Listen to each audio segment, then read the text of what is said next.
दोस्तों, आज हम जानेंगे दुनिया के 3 सबसे बड़े अस्त्रों के बारे में और आज हम ये भी जानेंगे कि इन तीनों अस्त्रों में कौन सा अस्त्र सबसे शक्तिशाली और घातक है। ब्रह्म अस्त्र, नारायण अस्त्र और पाशुपत अस्त्र। ये 3 अस्त्र ऐसे हैं जो पूरी सृष्टि का विनाश कर सकते हैं और आज हम जानेंगे कि ये अस्त्र कौन कौन से योद्धा के पास मौजूद था। आखिर इन तीनों अस्त्रों में कौन सा अस्त्र महाशक्तिशाली और विध्वंसकारी था। वैसे तो ये तीनों अस्त्र बहुत ही घातक थे। इन तीनों अस्त्रों की अपनी अपनी विशेषता थी, लेकिन फिर भी इन तीनों अस्त्रों में कौन सा अस्त्र महाशक्तिशाली था, आज की इस वीडियो में हम यही सब जानने वाले हैं। बस आप वीडियो में अंत तक बने रहिए। तो चलो स्टार्ट करते हैं। पुराणों में हमें देखने को मिलता है त्रिदेवों के पास अपने अपने अस्त्र थे, जो कि त्रिदेवों ने अपने हिसाब से अपने अस्त्र को शक्तिशाली बनाया था। पहले हम बात करेंगे ब्रह्म अस्त्र की। यह अस्त्र ब्रह्मदेव को समर्पित है। इस अस्त्र का निर्माण ब्रह्मदेव ने अपने तप से किया था। अगर हम बात करें इस अस्त्र की शक्ति की, अगर इस अस्त्र को अपनी पूरी शक्ति से चलाया जाए तो यह अस्त्र एक पल में 14 आकाश गंगाओं को नष्ट कर सकता है। अगर इस अस्त्र को रक्षात्मक अस्त्र के रूप में प्रयोग करे तो यह अस्त्र सृष्टि के हर अस्त्र को निगल सकता है। ऐसे ही एक बार महर्षि वशिष्ठ और विश्वामित्र के बीच एक ऐसा ही युद्ध हो गया था, जिसमें ऋषि वशिष्ठ मुनि द्वारा चलाए गए सभी अस्त्रों को विश्वामित्र का ब्रह्म अस्त्र सभी अस्त्रों को निगल गया था और ब्रह्म अस्त्र ने सभी अस्त्रों को विफल कर दिया था। और महाभारत के युद्ध में अश्वत्थामा ने भी ब्रह्म अस्त्र का प्रयोग उत्तरा की कोख पर कर दिया था। इसी अस्त्र के कारण परीक्षित की कोख में ही मृत्यु हो गई थी, लेकिन भगवान कृष्ण के आशीर्वाद के कारण परीक्षित फिर से जीवित हो गए। अब हम जानेंगे नारायण अस्त्र के बारे में।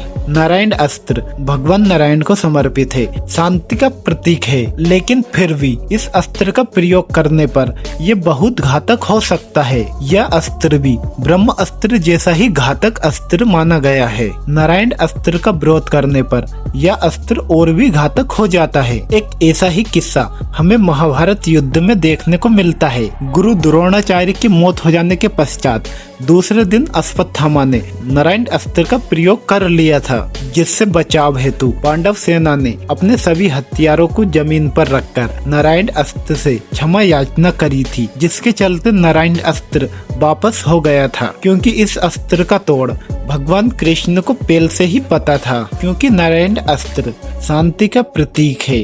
यह अस्त्र शांति और व्यवस्था बनाए रखता है। अब हम जानेंगे पाशुपत अस्त्र के बारे में। पाशुपत अस्त्र सभी अस्त्रों में सबसे घातक और महाशक्तिशाली माना गया है। यह अस्त्र महादेव को समर्पित है। यह अस्त्र भगवान शिव के त्रिशूल से उत्पन्न हुआ था। इस अस्त्र के अंदर तीनों लोकों की शक्ति समाहित है। अगर इस अस्त्र का प्रयोग किसी एक व्यक्ति विशेष पर किया जाए तो उस व्यक्ति का बच पाना नामुमकिन सा है। ऐसा माना जाता है कि महादेव ने इसी अस्त्र से सभी राक्षसों का वध किया था और ऐसा भी माना जाता है कि महादेव इसी पाशुपत अस्त्र से सृष्टि का विनाश करते हैं। जब इस अस्त्र का संधान किया जाता है तो स्वयं महादेव इस अस्त्र में समाहित हो जाते हैं, जिससे किसी का भी बच पाना असंभव है। रामचरितमानस के अनुसार अश्वमेध यज्ञ के दौरान राजा वीरमणि की रक्षा हेतु आए शिव जी पर श्री रामचंद्र जी ने पाशुपत अस्त्र का प्रयोग कर लिया था, जो महादेव ने पाशुपत अस्त्र को अपने सीने पर झेला था। और महाभारत युद्ध में